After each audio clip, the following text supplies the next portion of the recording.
In the time of Christ, people had little concept of a world outside of their own. The Jews of the time were a fairly homogeneous people, and the temple in Jerusalem, the seat of religious governance, established the laws and rituals of daily Jewish life.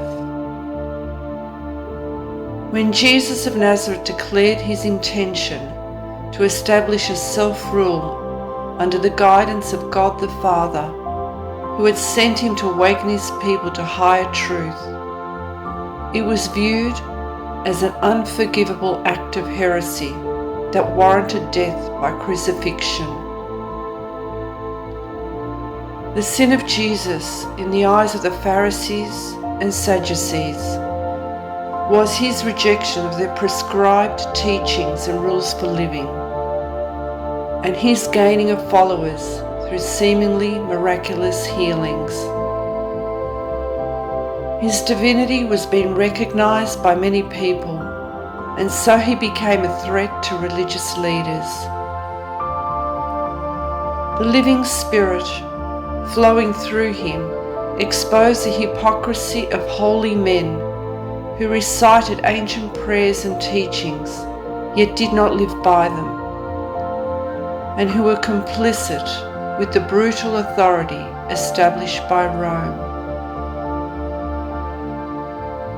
Parallels can be drawn between life in ancient Palestine and the present.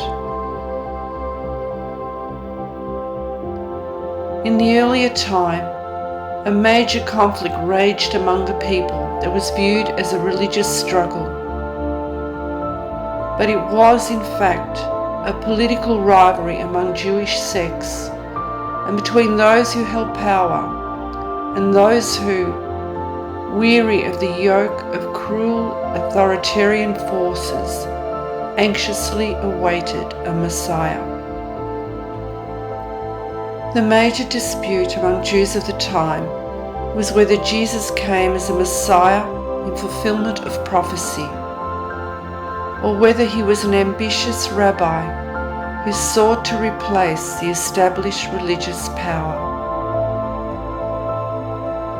In today's world, religious battles and political conflicts are intensifying, along with a growing realization of the cruelty and deceit of the ruling classes and authorities. What is different now is a dawning awareness that there is one human race dwelling on a small planet. And there is a growing recognition of the common patterns woven into the human condition.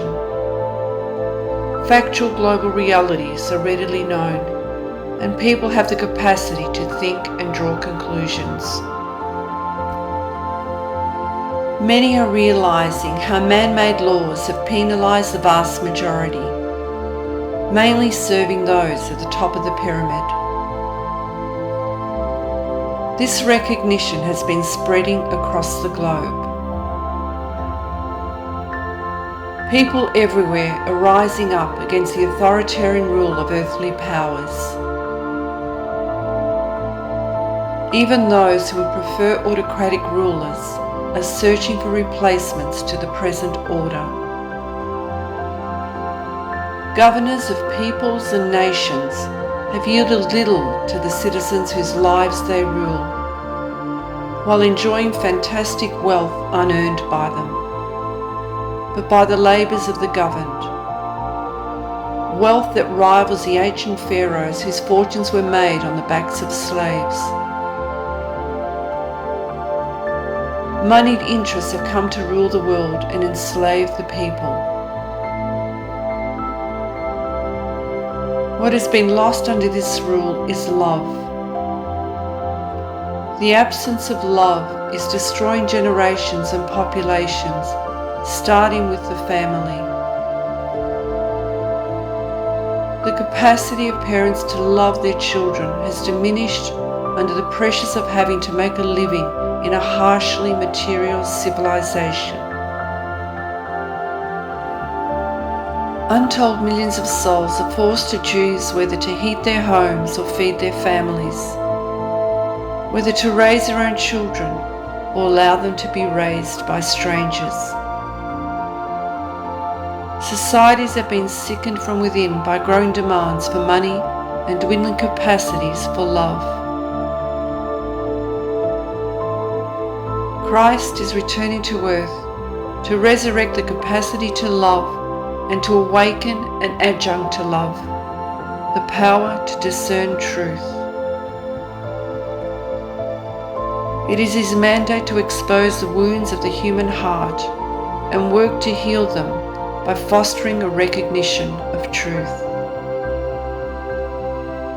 The word radiance is a weak substitute for the glory of God that will be reflected through him and through the ranks of those who will accompany him. They will radiate the love and wisdom of the spiritual kingdom unobstructedly, tilling the soil for the birth of the new world of the Aquarian age, when Christ will begin his mission as world teacher.